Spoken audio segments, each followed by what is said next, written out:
So last month, I took a trip out to California with my family. And while we were there, we decided to have a beach day. So I'm sitting on the beach with my wife and kids, and I'm in my typical beach going attire underneath the umbrella, which is fully dressed with my Chuck Taylors tied as tight as I can tie them. My 7-year-old son comes up to me and he says, "Dad, why don't you ever get in the water when we come to the beach?" And I have a response for that. I have a response for that question. I've answered it before. But on this day, I paused. You see, I paused because the validity of my reason is in question. The story is, when I was 6, my mom was in the Air Force. We were living in the Philippines. I was in summer camp, and my summer camp was taking us on a field trip to one of the nearby islands for a beach day. So it's me, my dad, and a bunch of other kids and their parents, and we're on a boat going out to this island. And I remember this day specifically because it was so beautiful. The scenery was so beautiful. I've never seen anything as beautiful as this. I remember looking over the edge of the boat with my dad at the water, and the water was so blue and so clear. You can see all the way down to the bottom. I remember seeing schools of fish swimming by, and there was these two huge prehistoric turtle things at the bottom of they were like, they've been there for hundreds of years, these two turtles, right? We get to the beach, and we're having a great time. I'm playing in the water, splashing around with my dad. I remember the water being about chest high. I'm snorkeling. I got my goggles on and everything. And then out of nowhere, I got sucked into a whirlpool. And it happened so fast that I didn't have a chance to react. I didn't know what to do. All I remember is leaving my feet and then the sensation of being swirled around and reaching up, trying to swim, but I don't know what I'm doing. And as I look up and things are starting to get dark, I remember seeing my dad's face as he reached down and he grabbed me out of the whirlpool and he ran me back to shore. Now listen, y'all, I wasn't going to make it out of that. I had no chance of making out of that. In that moment, my dad saved my life. We get back to the shore, and the details are a little hazy, but I remember later on we ate watermelon and made sandcastles. That's how the day ended. We left the beach, and I knew, like, that day, not only did my dad save my life, but he became my hero. From that day forward, we were inseparable. My dad was my hero. He was my protector. He was my role model. He was my best friend. We did everything together. Fast forward about 6 years, and my parents are getting divorced. We're living in Biloxi, Mississippi. My parents split up. We moved to San Antonio, and I'm in a new state, a new city, a new school, trying to figure out how to navigate living in a home with an annoying little sister and an angry woman that's going through an I hate men phase. It doesn't help that this is the same year that Waiting to Exhale came out. Like, that Mary J. Blige song was the soundtrack to my trauma. I was your lover and your secretary. Kills me every time. It was hard, man. But I looked forward to Friday nights, because Fridays is when my dad would call, and we would talk on the phone with him until it was time for bed. And this went on for a little bit, and then my mom took my dad to court for child support. And my granny went with my mom, and my mom lost the case. She was angry. She took it out on us when she got home. But my granny pulled me to the side, and she said, "I was there. I saw the evidence. Your dad did everything he was supposed to do and more. Look, that's my daughter, your mother, but she lied to you. That man did everything he was supposed to." And of course he did. He was my hero. Of course my hero did everything he was supposed to do. But after that, we didn't hear from him anymore. He stopped calling. He missed birthdays, milestones, holidays. He missed my high school graduation. And then I became bitter. And my mom tried her best to guide my sister and I to be bitter. She would talk trash about my dad every chance she got. Her and her friends had a nickname for him that she would use in front of us so that they could talk about him. She'd call him the donor. And that hurt because I was old enough to understand what that meant. And it gutted me because he wasn't a donor. He was more than that. That man saved my life. Nobody was better than my dad. But he hadn't called. And distance grew. And next thing you know, I haven't talked to my dad 15, 16 years. My mom would tell us things like, he's a drug addict. Your daddy's a dope fiend. You want to go live with that dope fiend? Side point.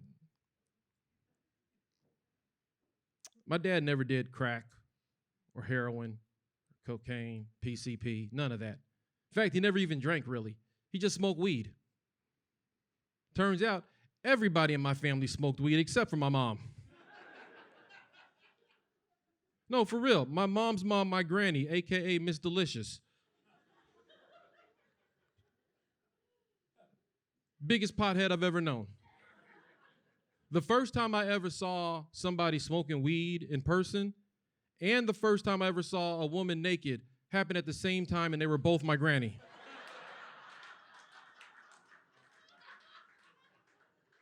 My mom was way off base.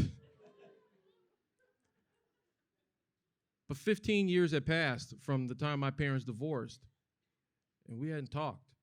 And I was living here in Austin, and one day my car got broken into. And they stole two things. They stole my CD book, which sucked, and they stole my bowling ball. And that bowling ball was the last thing that I had that belonged to my dad. And when they took that, I felt like my connection to my dad was lost. So I manned up, and I picked up the phone, and I called my dad. And it hurt. I bawled that first time. They took the ball. We had a lot of hard conversations. But after 15 years, we started to rebuild and reconnect. We started bonding over things we had in common, like we both loved pro wrestling and smoking weed. Little by little, he started to become my hero again. Little by little, I was loving my dad just like I did as a kid. I was looking at him the same way. And then now I have kids, and my dad's been an integral part of my children's life. I can't imagine being a dad without him around. Recently, we were talking. We talk all the time via FaceTime. We're on the phone, and he starts telling me this story about one of the scariest moments of his life. And as he's going into the story, I recognize it. I go, wait a second. I know this story. This is the time that I got sucked into the whirlpool. I remember this. This is the day that you saved my life. You became a hero to me this day.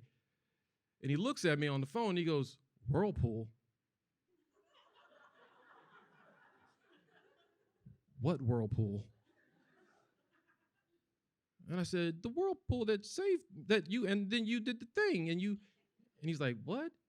And at this point, I fell back because here's the man that I idolize. Here's my hero actually telling the story of him becoming a hero. You don't get this option very often in life, right? So I sit back and I let him tell the story, and he goes into it. And as he begins the story, I notice that he's lighting a joint, which is the universal sign of buckle up, this one's going to be a doozy. He lights his joint and he begins. Yeah, we went out to this island in the Philippines. Your mama was pregnant with your sister, so I went with you. And it was beautiful. I've seen a lot of pretty things in my days. This was pretty beautiful. We're out there having a good time. We're on the beach playing, and you were snorkeling. The water's maybe waist high for me. I'm watching you play around. I put on my goggles and I look underwater, start swimming with you, and a few yards out in front of me, I see a big black and white snake, and it scared the shit out of me. I jumped up out of fear, but I slipped and lost my footing, and as I was falling backwards, I knocked the goggles off my face. Fall back in the water, I'm splashing around. I jump up, I can't see anything because there's water in my eyes, and I'm thinking to myself, I'll be damned if I'm going to let my son get ate by a snake at the beach and his mom ain't here.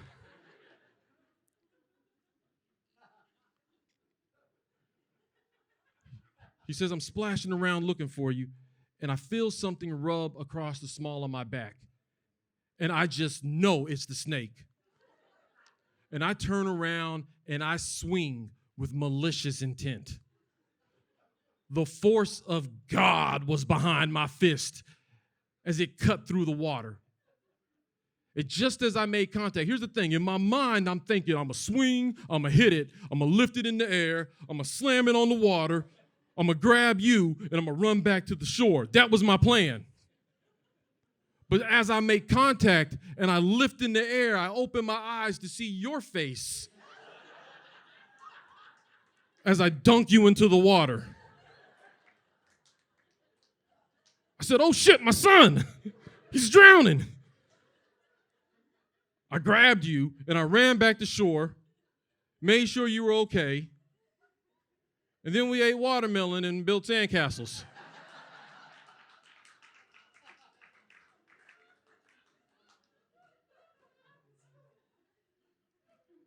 Nigga, you was the hero. What is this? How are you the villain now? My whole life, I thought I had this near-death experience that never happened. It was just my dad. Now listen, that memory that I have from that day on the beach may not be the truth. But that doesn't change how it shaped my life.